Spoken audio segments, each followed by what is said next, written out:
Hey guys, how's it going? Today we're going to talk about how do you know that the Bible is true? Now the Bible is an incredible book, bestseller of all time, pretty amazing.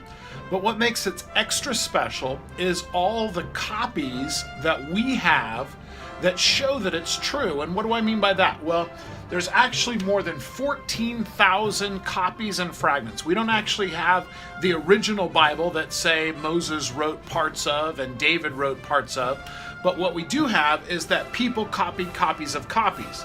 Now, where this is important is that the neat thing is that people today could go back and they could try to change what it says, but they can't because we have over 14,000 copies to prove and say, no, this is actually what David wrote. No, this is actually what Moses wrote. The Dead Sea Scrolls. And there was actually a shepherd boy who was throwing a rock in a cave. He heard a chink that was unusual. He went in and he found all these manuscripts. They had over 190 that all go all the way back to 250 BC. So even before Jesus was born, these copies go back, which is pretty amazing. They're all found, they're all in museums. But you know what? We could talk about it. Let's go get one. Now, usually these types of things are pressure sensitive and they have an alarm, and we'll put it back, but I just want to look inside and see what's inside. So typically they have some sort of pressure sensitive item. So what we're going to do is we're going to switch it all at the same time. 1, 2, 3, go. Ha ha! Sweet! Sweet! All right. Whew! Kind of stinks. It's a little old. All right. Now the cool thing is that we read this way, they read this way. Oh, wow! Look at this. Isn't this awesome? Yes. Well, we know the Bible is true because tons and tons of data back it up. And the R is reliability. And when the Bible says something's going to happen, it does, which is pretty incredible. Like if I were to say, I want magically to appear a $100 bill. It doesn't exactly happen when we pick. Here's some of the things that the Bible said about Jesus' death, burial, and resurrection, which is pretty amazing. Number one, they said that he would be a descendant of Abraham, Isaac, and Jacob. They said that his birth would be in Bethlehem. Pretty amazing. His crucifixion with criminals. His hands and side and feet would be pierced. The soldiers would gamble for his clothes. He would be buried with the rich. And Jesus even said, I'm going to die. Pretty amazing. And the list goes on and on and on. And once again, the Bible is incredibly reliable as it predicted the future, even the death, the burial, and the resurrection of Jesus Christ.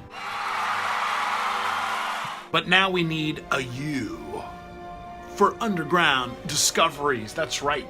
Did you know that what's cool about the Bible is when it says something happened, it did. And people will go and they'll dig and find it. And there are things that people haven't found, but for the most part, when the Bible says something happened, they can find it. And one example of that is, you remember in the crucifixion of Jesus, the gentleman that was in charge, Pontius Pilate, he was said to have never existed. And then people were digging and they were unearthing different things, and they found like his plaque that registered where he was, which is kind of cool. Let's go see if we can find it. Come on!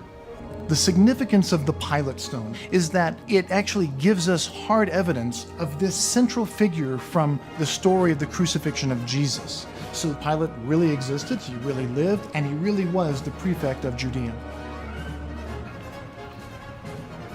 This is a replica of the Pilate stone. Very impressive. Right there and right there. It says, To the divine Augusti, Tiberium, Pontius Pilate, prefect of Judah. And finally, the last letter after a T, a U, an R. Those are hard to make. I hadn't thought about that. Is an E. That's kind of hard to make too. Pretty cool. And that is that the Bible is exact.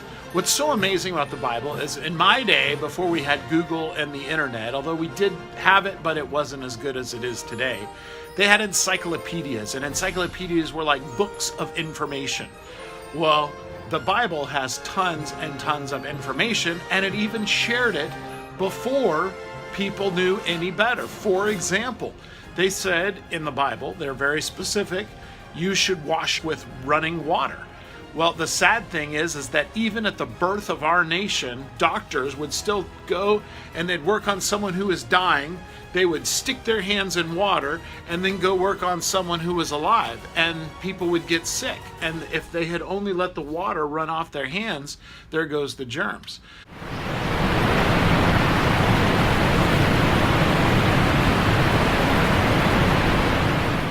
I need for you to sit up straight, point your nose right up here, and wait until we learn what to do next.